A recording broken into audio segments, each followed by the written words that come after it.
hero, really, of the Canadian people, Ezra Levant. Hello, Ezra. Glenn, it's great to talk with you today. I heard your introduction about Chrystia Freeland, the Deputy Prime Minister and Finance Minister. Yeah. She's much more than that. It would be like Dick Cheney was to George Bush Jr. I mean, the everything fixer, totally involved in all the files. That was Chrystia Freeland. And she quit yesterday, and she timed her leaving to detonate the morning she was supposed to deliver a mini budget.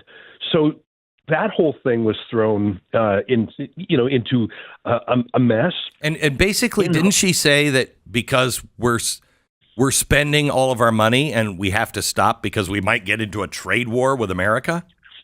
She did. And she, in her resignation letter, which she published, she accused Trudeau of being a narcissist, of being in it for himself. No. She didn't use the word narcissist, but she said, we've got to think about more than just ourselves. We've got to think about the country. She accused him of, quote, political gimmicks. And the thing is, she was his right-hand woman since the very beginning. And I want to tell you one more thing about Chrystia Freeland. She is on the board of trustees of the World Economic Forum. And what was her job right before she became a member of parliament to join Trudeau? You're not going to believe me. She was the authorized biographer of George Soros. Oh, my God. So the deputy prime minister and finance minister, but really the everything minister of Canada. She was, like I say, like Dick Cheney to George Bush. She was the right-hand man on every file. So was she more of the architect of this, or is Trudeau capable of doing? What I'm asking is Trudeau more of a Biden, and she's more of an Obama, or is it Dick Cheney and George W. Bush? Trudeau loves the sizzle of being prime minister. He loves the adulation. It's hard to come by. So, for example, he went to the recent Taylor Swift concert and he exchanged friendship bracelets with teenage girls. That's his market these days. Everyone else shouts at him. Wow. So he was never a policy guy. He would leave that to the grown-ups. And Chrystia Freeland and George Soros would fill that void. And I'm not just saying George Soros as a throwaway line. A few years ago, Canada signed a contract with the Open Societies Foundation to draft our refugee policy. So this is not a rumor. Oh, my gosh. We literally outsourced. So Chrystia Freeland departing is an enormous blow. But look, Canadians can hardly wait to get rid of Trudeau. I don't want to sound overconfident, but the Conservative opposition leader, his name is Pierre Poilievre, he's excellent. He's way out ahead in the polls. Remember, we have a multi-party system, so there's about 5 parties in Parliament. The Conservatives are at 43. Now, I know that might sound low in an American 2-party system, but when you've got 5 parties, 43% means you're going to have a massive victory. And last night, after Chrystia Freeland detonated Trudeau and quit, there was a pollster named Abacus Data that went into the field immediately, and his results have just been posted. Only 11% of Canadians approve of Trudeau. 11%. It's going to be a massacre. Last factoid, here's a little data point. This is happy news. This is really happy news. Yeah. While everyone was focused on the intrigues in Ottawa, there was a special election in the province of British Columbia for one of these members of parliament. And the Conservatives, led by Pierre Poilievre, got 66% in the local district. In Vancouver, BC? Not in Vancouver proper, but nearby. So in BC, which is sort of like Washington State, it's a little bit hippie, it's a little bit eco. A little bit? A little bit. Yeah. But Glenn, I got to tell you, people of every background, according to the pollsters, men and women, young and old, and minorities, they all want Trudeau gone, which is so interesting because he came to power as the woke guy who, I'm a male feminist, he said, etc. Canadians are finally done with them. We just need that moment where we get to go to vote. And Ezra, I hate to simplify your country's politics in this way, but Glenn, Poilievre is the guy the Apple guy. Remember the viral video where he was just sitting there answering questions? Eating the apple? That's the guy. I love that guy. Yes, I think everybody in America that saw that video loves this guy. I love that guy. Yeah.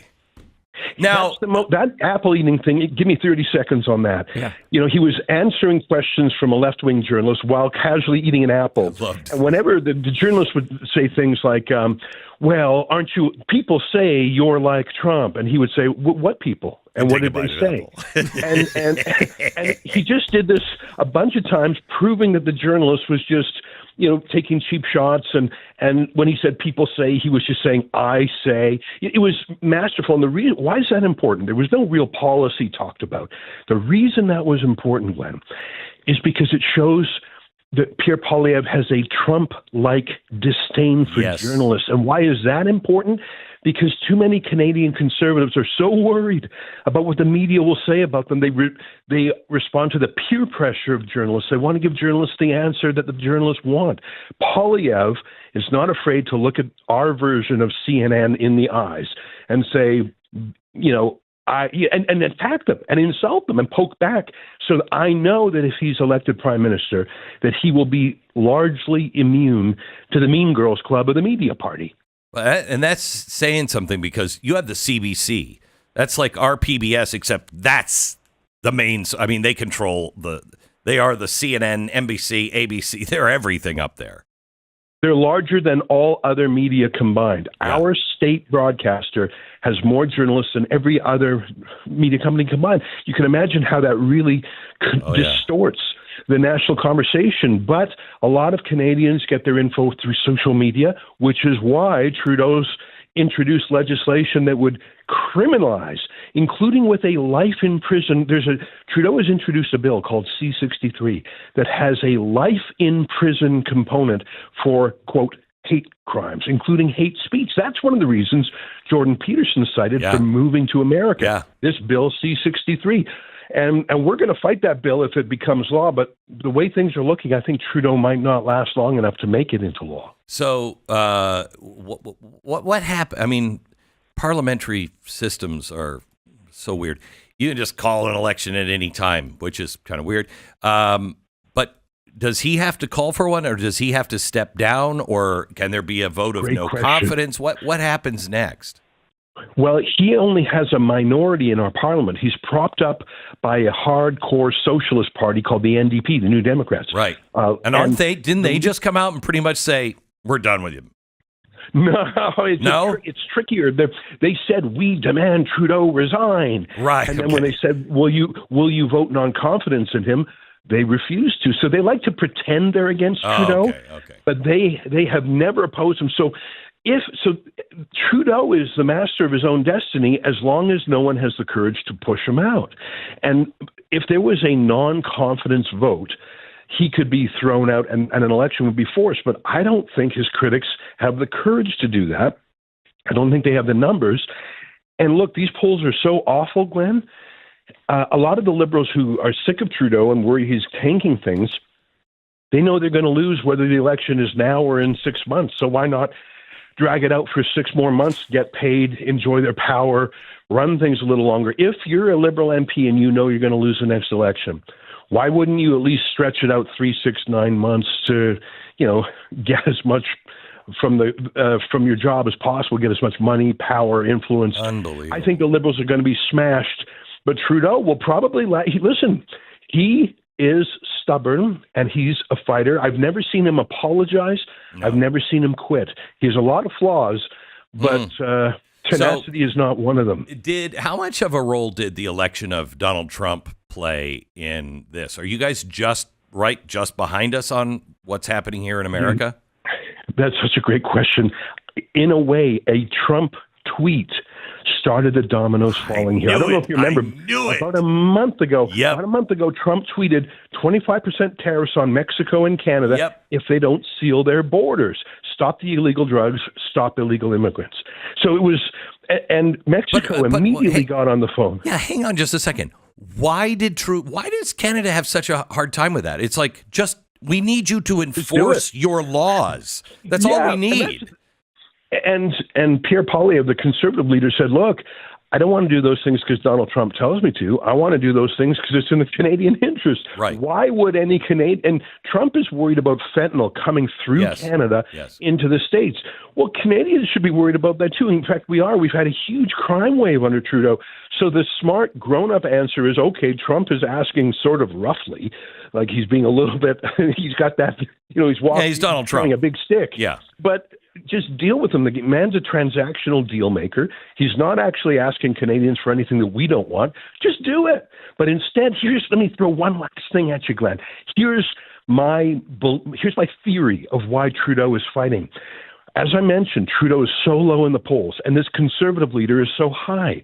But what if Trudeau could flip it? And instead of running against Pierre Poilievre, the conservative leader, what if Trudeau would say, I'm running against Trump? Because Trump is not that popular in Canada because the media has bashed him for 10 years. And what if Trump puts he on did the that tariffs? too. And, here, and what if Trump brings in the? We just stopped listening. It's even to worse them. up here. Yeah, I know. It's even worse up here. But one more move.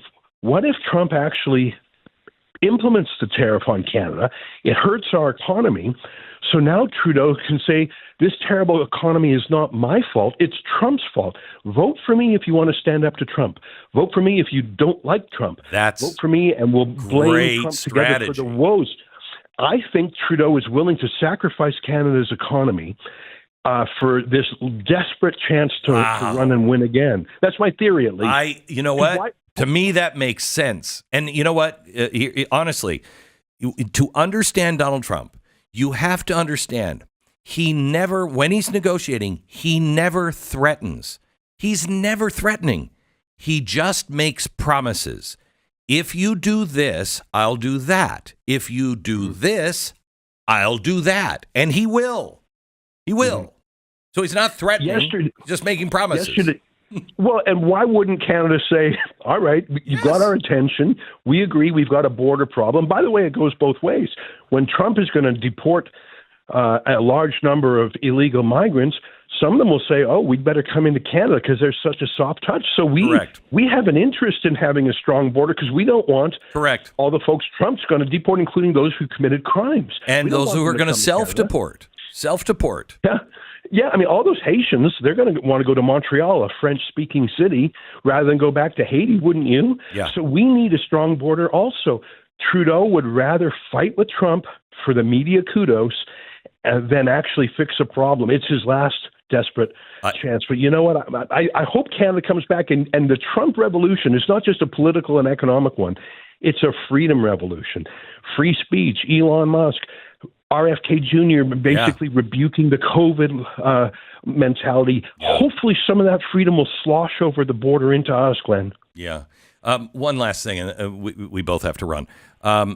You have 1 in every 20 persons now selecting suicide, and more women are electing for euthanasia than men are. I mean, this is getting way out of control, euthanasia in Canada, isn't it? Our Veterans Affairs Department is suggesting euthanasia for soldiers who have PTSD. Good. If you say you're depressed, they will literally use that as a reason to give. They call it up here MAID, medical assistance in dying. It's the new word for euthanasia. Canada is now ahead of the Netherlands for this, and partly it's socialized medicine, because if you kill someone, they're not going to cost $100,000 a year on intensive care.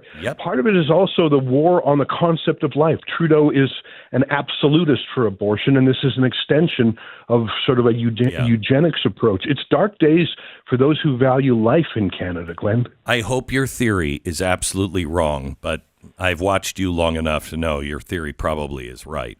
I hope you're wrong, though. Thank you so much, Ezra. Thanks, Glenn. Bye-bye. Bye-bye.